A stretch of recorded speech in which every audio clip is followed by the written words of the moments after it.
So this theory goes back to that ancient memory of superiority. And for the poor, in 1873, Galton wrote, "I do not see why any insolence of caste should prevent the gifted class, when they had the power, from treating their lower caste compatriots with all kindness, so long as they maintain celibacy. But if these continue to procreate children inferior in moral, intellectual, and physical qualities, it is easy to believe that the time may come when such persons would be considered as enemies of the state and to have forfeited all claims to kindness." Can you imagine the nerve? We'll be kind to the poor people as long as they maintain celibacy and do not multiply themselves. But when they multiply themselves, we have a right inherent in our superior estate to withdraw all kindness, that is support, medical supplies, or any type of assistance to help them to evolve out of their condition.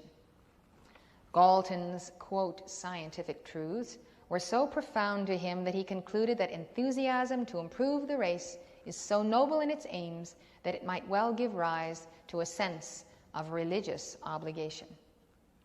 In other words, fanaticism. Fanaticism engendered and increased by hatred.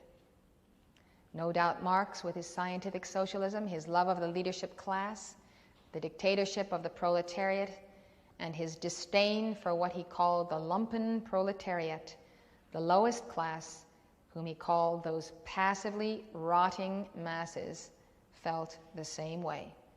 Marx is in a class by himself among the Nephilim, and he had utter disdain for the very ones for whom he was proclaiming his communist revolution. He hated the masses. He used them to his own designs, and he called them the passively rotting masses. Great benefactor of the Soviet Union is a people hater. As early as 1912, fervent adherents of Galton's eugenic creed included both Prime Minister Winston Churchill and Harold Laski in England, Theodore Roosevelt and Franklin Delano Roosevelt in the United States, and soon scores of others throughout the upper echelons of American and English society. The nations which were ultimately most influenced by Galton's doctrines were the United States and Nazi Germany. Charles Darwin did not apply his theory to human society in a systematic form. That was done by Herbert Spencer, another archdeceiver in this chain. Spencer, S-P-E-N-C-E-R, a philosopher whose impact on modern society is widely underestimated. All the serpents are underestimated because he is considered of little importance today.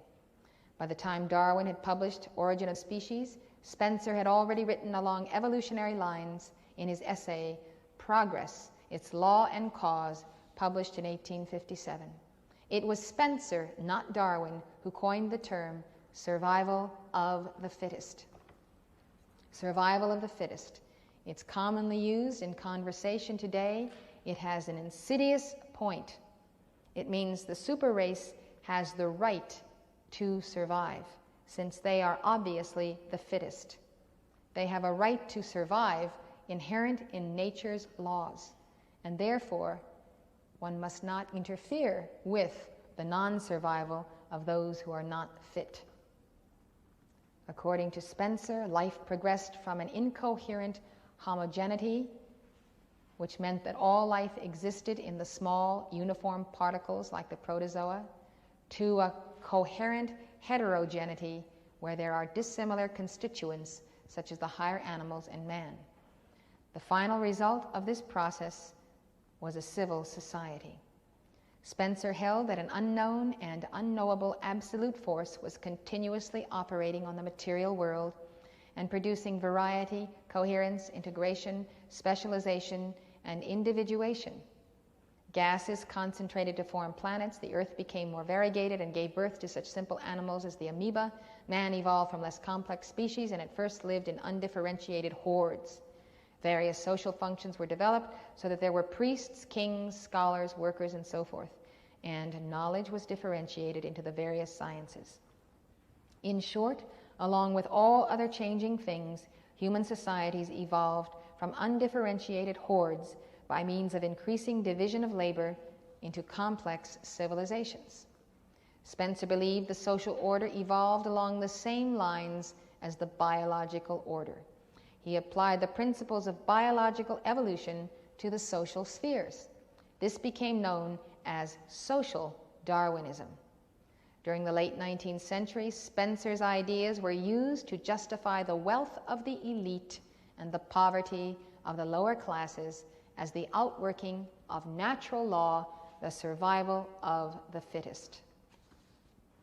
According to Spencer, biological evolution had occurred through the unregulated competition of individual organisms and species for the scarce necessities of life.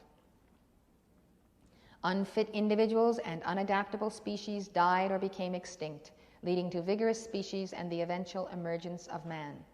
In just such a manner, reasoned Spencer, unregulated competition among men had led to social and economic progress and the rise of the most able to positions of power and eminence. For progress to continue, unregulated competition must continue. So those at the bottom of the social ladder were there because they were inferior or unfit to engage in social life. To aid them would retard their extinction, hence retard progress itself. This becomes a rationale for anti-love and the failure to uplift those who have less ability than oneself. Spencer offered an evolutionary rationale for low wages and subhuman working and living conditions.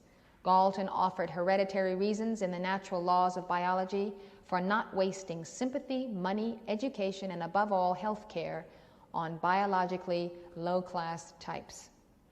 Beginning at the turn of the century, the robber barons, the social Darwinists, and the eugenicists, whose American societies and circles had interchangeable directorates and memberships, started to press for the compulsory sterilization of the mentally ill, the feeble-minded, the epileptics, habitual paupers and criminals, and other dysgenic types, those whose genes are detrimental to the hereditary qualities of a stock or are biologically defective or deficient. At this stage, the power elite, by blending the doctrine of Spencer and Galton, which carried with them the drift of Darwin and Malthus, had within the framework of their social conscience a justification for their superiority, which not only sanctified their urges for power, but demonstrated that they were part of a natural process created by God. One thing that you need to understand about the fallen ones is that they have never admitted their own descent in the order of hierarchy, nor have they admitted the ascent of the sons of God. They will not acknowledge the sons of God as above them in hierarchy, laying claim to their status in the hierarchy of angels before their fall. When they lost their position, they are not accepting the judgment of God, where they were cast out of heaven and cast down into the earth. You have to understand this in the psychology of the Nephilim. The power elite have never accepted the judgment put upon them by Almighty God.